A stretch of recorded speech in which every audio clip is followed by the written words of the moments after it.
Ada. Halo bro, jumpa lagi dengan gua Yudis di vlognya Motovlog. Ini malam hari tahun baru, besok tahun baru. Jadi ini tanggal 31 Desember. Gua sebelumnya mau mengucapkan selamat tahun baru bagi kita semua. Semoga tahun 2021 ini banyak sih doa gua di tahun 2021 nanti. Yang pertama pandemi hilang, of course, terus nggak ada lagi kekacauan yang ditimbulkan katanya oleh anak motor gitu. Nggak ada lagi balap-balap liar yang membuat semua orang yang suka main motor tuh digiring, diangkut motornya karena segelintir orang. Ya intinya lebih baik lah ke depan di tahun 2021, amin. Nah, konten kali ini gue mau menginformasikan bahwa kemarin tuh kan sebelumnya gue bilang bahwa konten motor Sonic gue tensionernya bermasalah, tapi nggak tahu kenapa gue kekeh ini jangan cuman ganti tensioner tapi lu bongkar mesinnya. Gue mau tahu apa pengaruh dari tensioner itu, karena memang suaranya suara keteng gitu kemarin itu kata si mekaniknya ini tensioner gitu. Tapi gue kekeh, gue bilang bongkar. Gue nggak mau cari, nggak mau 2 kali bongkar, 3 kali bongkar, nggak mau. Gue maunya sekali bongkar clear, beres itu motor. Nah, kemarin sudah diinfokan ternyata bukan cuma di tensioner tapi ada permasalahan lain, yaitu si pompa olinya itu sedang bermasalah. Jadi oli itu yang naik ke atas sedikit, karena kan Sonic itu tipikal mesinnya tegak ya. Jadi oli itu harus dipompa untuk bisa naik ke atas, untuk bisa melumasi si nokan segala macamnya itu.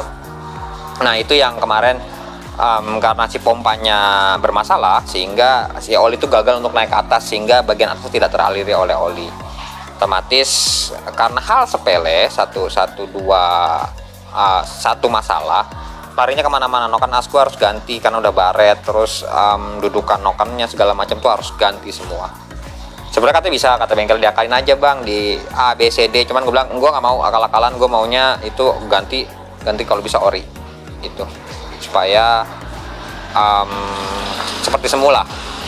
Kalau nanti mau gue bore up pun nggak apa-apa, yang orinya disimpan aja gitu. Nah itu Sonic gua bro yang masih bermasalah, tapi lagi dikerjain dan katanya hari ini selesai. Nanti mau gua ambil, mungkin akan gua buat videonya nanti.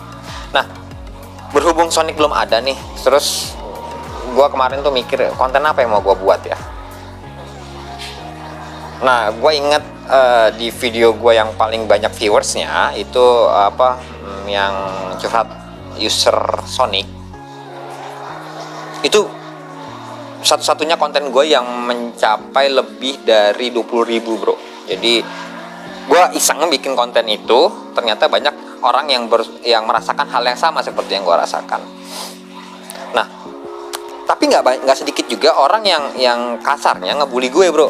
Dia bilang itu semua ada peruntukannya bang, bla bla bla bla bla. Kalau drag race tuh begini, kalau road race begini, kalau nggak bisa disatuin katanya. Karena kalau drag race emang nyari kecepatan, nyari enteng motor segala macem. It's okay, gue paham. Gue walaupun gue nggak pernah ikut event drag race, biarpun gue nggak pernah ikut event road race, but I know, gue paham gitu maksudnya. Apa yang harus dilakukan sama motornya supaya motornya sesuai dengan spek yang diinginkan gitu. Ya tapi gue nggak ngomongin itu bro, gue ngomongin motor yang ada di jalan raya gitu loh. Motor-motor yang kasarnya tiap hari seliweran di jalan raya. Bukan motor yang buat ajang road race, bukan buat motor yang ajang event drag race resmi ya. Tapi gue lihat motor yang ada di jalan raya itu yang kemarin gue bahas. Jadi buat kalian yang merasa tersinggung karena hobinya gue cubit kasarannya, ya gue nggak perlu minta maaf karena bukan kalian yang gue tuju, bukan kalian yang gue sasar gitu loh. Orang yang suka ikut kontes, motor yang buat kontes itu bukan kalian yang gue sasar. Yang gue sasar adalah orang yang pakai modifikasi yang menurut gue itu tidak proporsional untuk kondisi jalan raya, tapi dipaksakan sama dia gitu. Itu klarifikasi gue. Nah lanjut, kita bahas soal modifikasi motor. Jadi gua nggak cuma ngomongin motor satu aliran tertentu, drag race atau road race atau apapun lah. Tapi bahasnya gini, banyak dari kita yang modifikasi motornya tuh kebablasan, bro. Menurut gue pribadi ya, banyak orang yang modifikasi motor tapi dia bablas modifikasinya. Oke, lu mau mencontoh apa aliran tertentu, misalkan gue nggak bilang yang jamet ya, gue bilangnya yang misalnya gue mau ngikutin road race bang, silakan, that's good. Maksudnya road race itu motornya dia ada lurusnya, ada corneringnya dipakainya, terus ada top speednya, ada dia harus cepat nurunin gigi untuk lambat gitu. Berarti sebenarnya motor road race itu sebagian besar modifikasinya bisa difungsikan di jalan raya. Tapi nggak semua, bro. Lu tetap butuh hal-hal yang untuk menjaga keselamatan lu, itu yang paling utama gitu loh. Jadi lu mau modifikasi apapun, aliran apapun, tetap nyawa lu yang paling utama gitu. Nyawa lu nggak pantas dipertaruhkan untuk hal apapun, apalagi untuk sekedar untuk hobi lu, untuk keinginan lu mengikuti aliran tertentu sampai lu mengorbankan nyawa, itu kan sayang banget gitu. Nah, balik lagi, kenapa gue bicara gini? Karena gue ngelihat banyak orang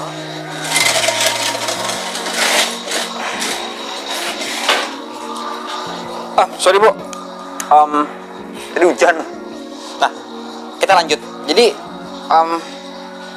banyak gue lihat orang yang secara proporsionalitas dari motornya dia tidak bisa memahami bahwa ada aspek keselamatan yang harus dia penuhi untuk bisa riding di jalan raya. Contoh gampang deh, nggak usah yang terlalu jauh. Gue sering banget ngeliat orang yang lampu belakang motornya diganti dengan yang terang misalkan, atau lampu belakang kan merah tuh harusnya, terus dia nyopot mika merahnya itu supaya lampu belakangnya tuh warnanya bisa sesuai di kemauan dia, entah biru, entah putih yang terang, lampu biasa gitu. Itu banyak banget gue lihat. Nah, sebenarnya kenapa warna merah gitu? Kenapa motor itu diciptakan lampu belakangnya warna merah? Karena warna merah itu bisa menyerap si silaunya, dan itu lu ganti, bro. Dan yang sebenarnya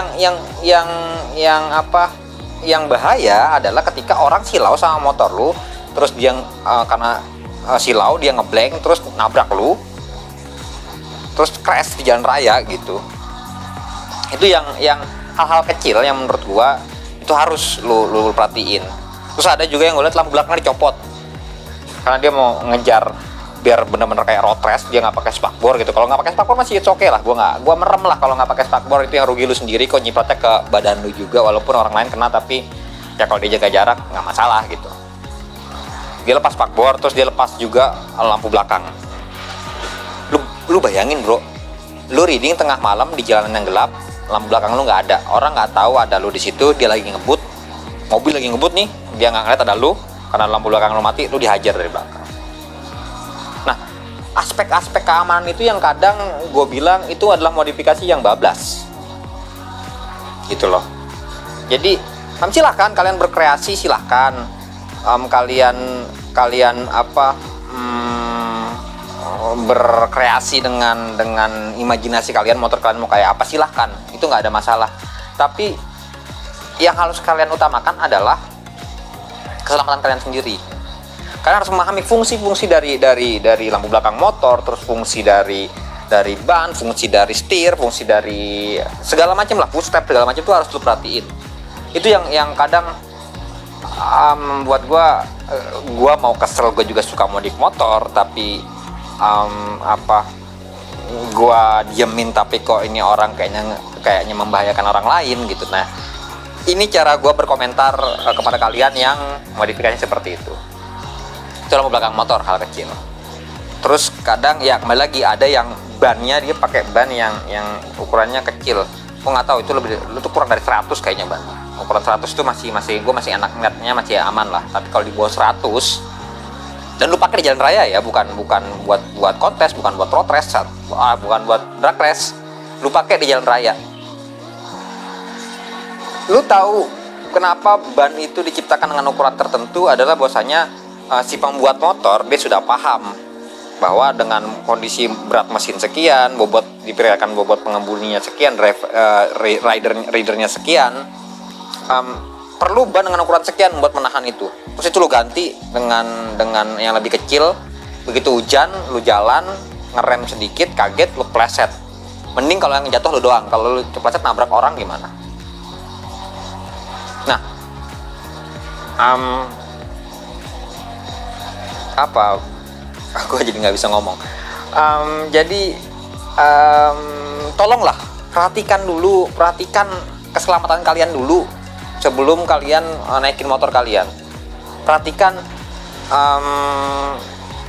sayangi nyawa kalian dulu, sayangi orang-orang di sekitar kalian, hargai sesama pengguna jalan yang motornya nggak dia apain atau ketabrak sama lu. Padahal dia juga naik motor pelan, motor juga standar, semuanya aman, terus ketabrak sama lu nggak tahu apa-apa. Pikirkan hal itu dulu sebelum kalian modifikasi motor, gitu. Karena marwah atau soul atau filosofi dari modifikasi motor itu adalah menjadikan motor itu berbeda dari orang lain. Itu yang pertama.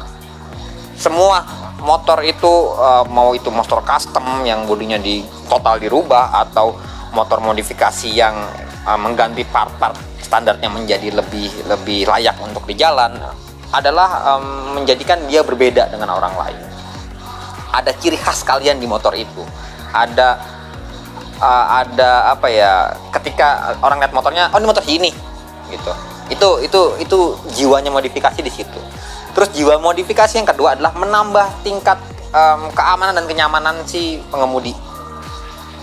Makanya kalau lu lihat di gue nggak ada Sonic sih ya. Kalau lihat di CBR gua nambah steering damper di sini bukan buat gaya dan bukan buat keren-kerenan juga.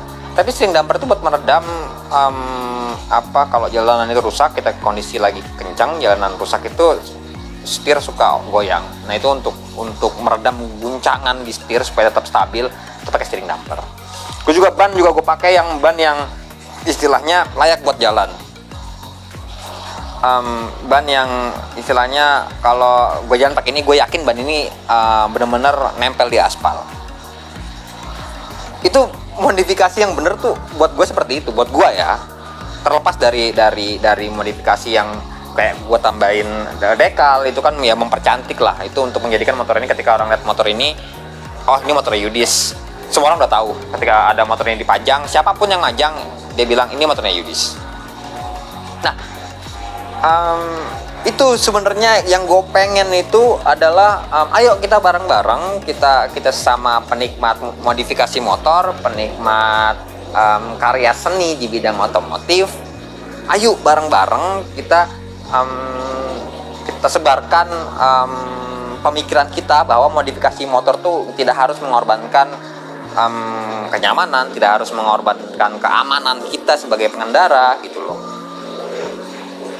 Satu itu. Terus yang berikutnya adalah yang mau gue komentarin adalah gaya reading orang yang naik motor. Ini mungkin kalian udah paham semua sih kejadian-kejadian akhir-akhir ini. Banyak dari kita yang tahu, sekarang banyak banget crash di daerah Jakarta, Jabodetabek lah, banyak banget crash. Gue nggak mau komentar banyak soal ini sebenarnya. Cuman yang mau gue kasih tahu ke kalian adalah sebagian dari crash itu disebabkan karena dia cornering terus kepleset. Ya nggak sih?